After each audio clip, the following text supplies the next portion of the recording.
Well, I mean, that seems like a reason why you might own this stuff is to remember the things that you hate. That's it. Conservative propagandist Ben Shapiro may have just made the dumbest argument that he has ever made. But there is a bit of competition here. So I'm going to show you another clip, one from his past, another Ben Shapiro classic, and I want you to decide which one is dumber. But this one from today, look, dumb may be the wrong word because he is paid to do a certain job. Ben Shapiro must understand that what he argues here is completely ridiculous, but he is making the argument because he is paid to make this kind of argument. So before I show you the clip, you have to have proper context to understand what the hell is going on here. So this is all stemming from this massive story that released last week from ProPublica. For over 20 years, Clarence Thomas has been treated to luxury vacations by billionaire Republican donor Harlan Crow. So conservative Justice Clarence Thomas has basically been best buds with this billionaire, taking him on all these trips, clearly influencing him or putting him in situations with other people, other very powerful individuals who are influencing him. And none of this has been disclosed. So briefly on this story, for more than 2 decades, Thomas has accepted luxury trips virtually every year from the Dallas businessman without disclosing them. Documents and interviews show.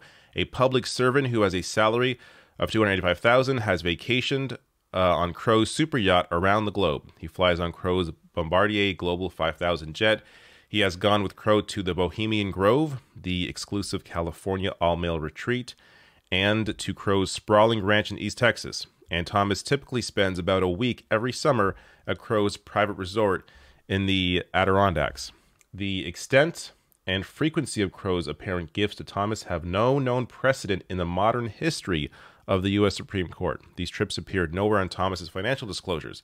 His failure to report the flights appears to violate a law passed after Watergate that requires justices, judges, and members of Congress and federal officials to disclose most gifts, 2 ethics law experts said. He also should have disclosed his trips on the yacht, these experts said. So there are already discussions about talks of trying to impeach Justice Clarence Thomas. Is that going to happen?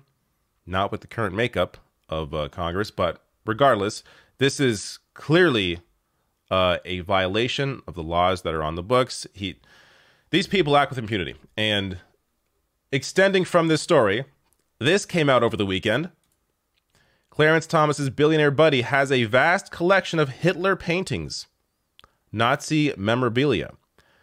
So, yeah. The Washingtonian on Friday resurfaced a 2014 article by the Dallas Morning News where a tour of Crow's Dallas area mansion revealed the billionaire's historical collection includes a startling amount of Nazi memorabilia, including a copy of Mein Kampf signed by the author himself, a pair of the failed artist-turned-dictator's cityscape paintings, Nazi medallions, swastika-embossed linens, and more. So, why would you be collecting these things and displaying them in your home if you weren't a Nazi? Well, Ben Shapiro has an argument. It's an argument, but it's not really a bright one. But here is his defense of Harlan Crow. And apparently he's a very, very bad man. You're not allowed to be friends with Justice Thomas because apparently they're now accusing him, I'm not kidding you, of being like a Nazi. The reason is because this is what Nazis do. They make friends with Clarence Thomas. That Nazis, famous for loving black people. That this is one of the things they're most famous for. So Kevin Cruz, who is just a ridiculous human being, a pseudo-academic over at Princeton University who has somehow avoided plagiarism charges that have gotten him kicked out of the university, he tweeted out, I've spent decades of my life researching and writing about white supremacists, and no, I don't have any paintings or statues of them in my house because that's not something you do with the people you hate. What's he talking about there? Well, apparently, Harlan Crow collects basically memorabilia from defunct communist and Nazi states, and he has a garden in which he displays these things to show what the capitalistic free market and Judeo-Christian ethic has overcome. Apparently, this now means you're a fan of these things. So if you own a piece of memorabilia from an evil regime in order to demonstrate to your children so that people remember for the future what that evil regime was, this means you're now a fan of that thing, according to Kevin Cruz. This is the actual thing they're going for. According to the Washingtonian, when Republican megadonor Harlan Crow isn't lavishing Justice Thomas with free trips on his private plane and yacht, he lives a quiet life in Dallas among his historical collections. These collections include Hitler artifacts, 2 of his paintings of European cityscapes, a signed copy of Mein Kampf, assorted Nazi memorabilia, plus a garden full of statues of the 20th century's worst despots. He said that he's filled his property with these mementos because he hates communism and fascism. Well, I mean, that seems like a reason why you might own this stuff is to remember the things that you hate. That's it. But apparently this makes him a Nazi and a communist. Okay. Okay, so look, I got to get to people roasting him online in a bit here because of how stupid this is. Yes, we all collect and display things that we hate so much. Ben Shapiro was purposely trying to conflate communism and Nazis here as a way to make it sound like, oh, well, he's also, showcasing all this communist stuff. No, he has all this Nazi crap. And this makes it very clear that he does not collect it because he wants to remember how much he hates it or whatever the hell the argument is. So this is from the Washingtonian. In 2014, when Crow's house was included in a public tour of historic homes, a reporter from the Dallas Morning News visited. Apparently, Crow was visibly uncomfortable with questions about his dictator statues and Hitler memorabilia, preferring to discuss his other historical collections, documents signed by the likes of Christopher Columbus and George Washington, paintings by Renoir and Monet, statues of two of Crow's heroes, Winston Churchill and Margaret Thatcher, which is a whole other problem. But the fact that he visibly uncomfortable and doesn't want to talk about it, if the reason you collected that stuff was because of what Ben said, because he wants to remember that we overcame this, we overcame the Nazis, so here's a giant room of Nazi shit.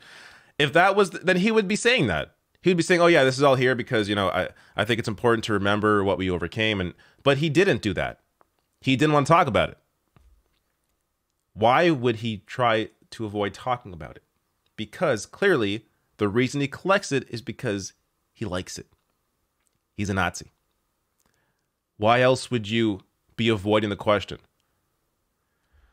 Come on.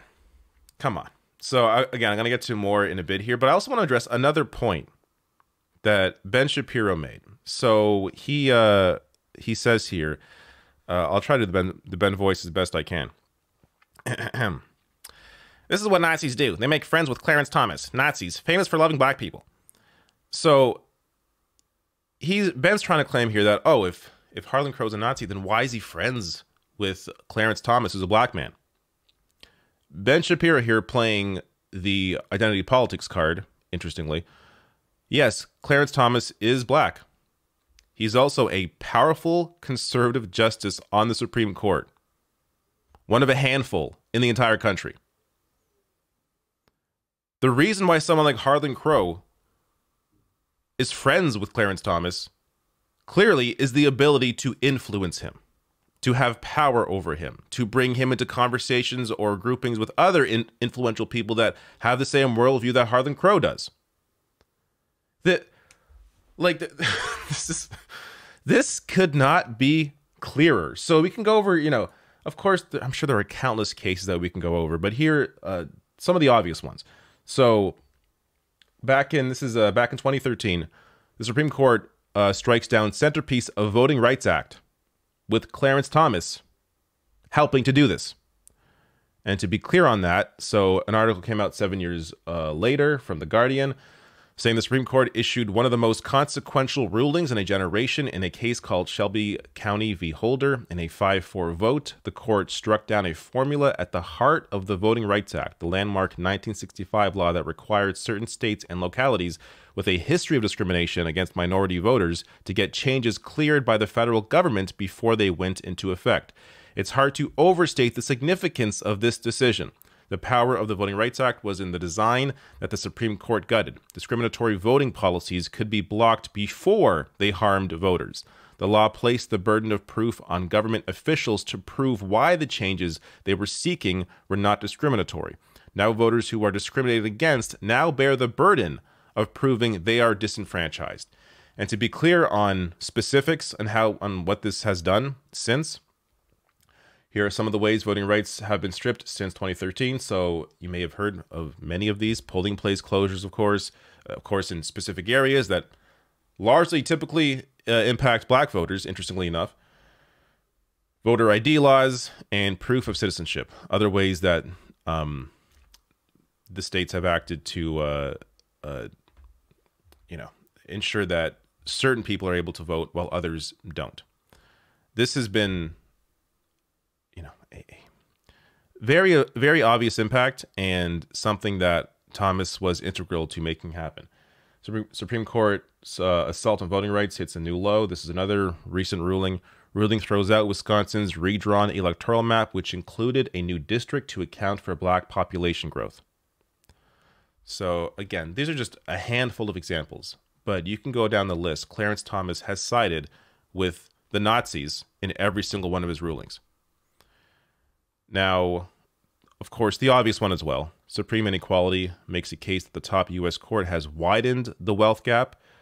So Cohen, in his new book, explores the court's opinions over the past 5 decades and comes to a rueful conclusion. These decisions have greatly exacerbated America's gap between rich and poor. Cohen is a Harvard-educated lawyer, a former member of the New York Times editorial board, and a senior editor for Time. And he wrote several books on American history and politics. So, of course, there's more in this. I link to all my sources below the video always. You can check it out if you want. But this one I don't really have to argue at all, right? Like, you all know this stuff.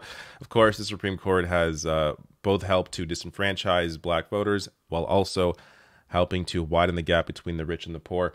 Now let's get to some more roasting about how dumb Ben Shapiro's argument is, and then I'll get to the other classic Ben argument, and we will decide, or at least try to decide, which one is dumber. But, I also want to mention, yes, that, because I just found this interesting. Crow, the billionaire friend of Clarence Thomas, primarily champions and supports Republican cause and legislators, of course, but he's also donated thousands to independent Senator Kyrsten Sinema and Democratic Senator Joe Manchin. So he's also worked to try and disrupt the Democratic agenda from the inside by funding these two clowns. All right, let's get to the roasting.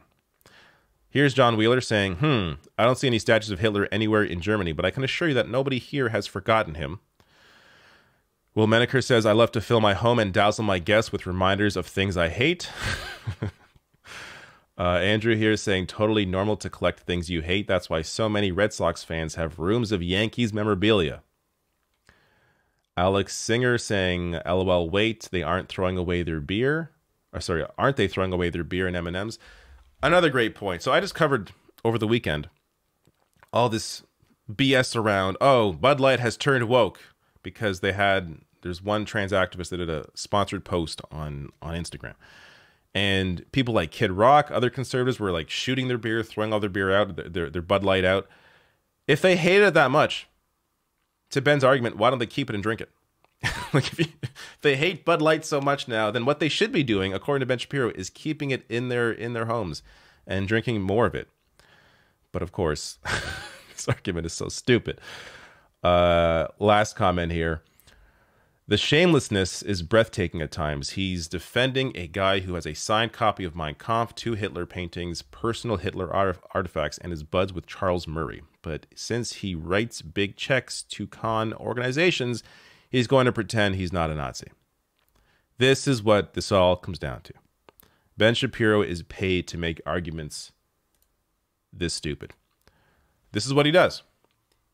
Can you imagine if liberal justice Sonia Sotomayor, it came out that she was, having all these lavish vacations with this billionaire liberal donor, and then it also came out that she had a room of Nazi memorabilia. Do you think Ben Shapiro would be here saying, well, in her defense, she's just collecting things she hates? And oh, this relationship between Sonia Sotomayor and this billionaire, oh, no big deal, whatever, it's okay. Of course not. But he's making this argument here to defend this behavior because he likely gets paid by Harlan Crow, or if not him directly, then indirectly gets paid by people who have the exact same worldview that Harlan Crow does. This is how places like this is why Daily Wire has so much money. They were founded by billionaires. All these massive conservative organizations. If you ever wonder why their sets are these massive sets and they have actual, cameramen and producers and big studios, it's because they got lots of money. And by the way, they always had those sets. You can go back and watch old Ben Shapiro videos. He's not like in his bedroom shooting videos and then slowly makes it up out of poverty. No, he's from the start. He has had these massive sets because that they've always had money. They have always had money. Whereas I have a green screen. I did a video on Sunday where I was wearing like a shirt with green lettering, and you could see the green lettering. It was all messed up. Like I am years and years and years into doing this stuff. I'm not backed by billionaires. I'm right now. I'm looking at a camera. There is no man behind it. I have no producer. I did the research. The show is me. I am the show. Ben Shapiro. They have an entire massive staff. They have offices downtown. Like it's all so obvious what they are paid to do. So it's important to not even like that's why I have to laugh at this stuff, because you can't take these people seriously. And that's why I call them propagandists, because they're paid to do what they are doing. Whether or not they believe it doesn't even matter. It's the impact that matters. How they use their platform, what they do with that platform is ultimately the only thing that matters when it comes to a public figure like this. Last thing, let's compare. So this is H Bomber Guy who covered this insane Shapiro video. I'm going to play the whole thing because his coverage of it is classic, is amazing. 7 million views on this version alone. I'm sure there's millions and millions more. But you tell me, which argument is dumber? Here he is, dipping his webbed flippers into the pool of climate change with his signature Shapiro intellect. So let's say, for the sake of argument, that all of the water levels around the world rise by let's say 5 feet over the next 100 years, say 10 feet by the next 100 years, and it puts all the low-lying areas on the coast underwater, right? Which, let's say all of that happens. You think that people aren't going to just sell their homes and move?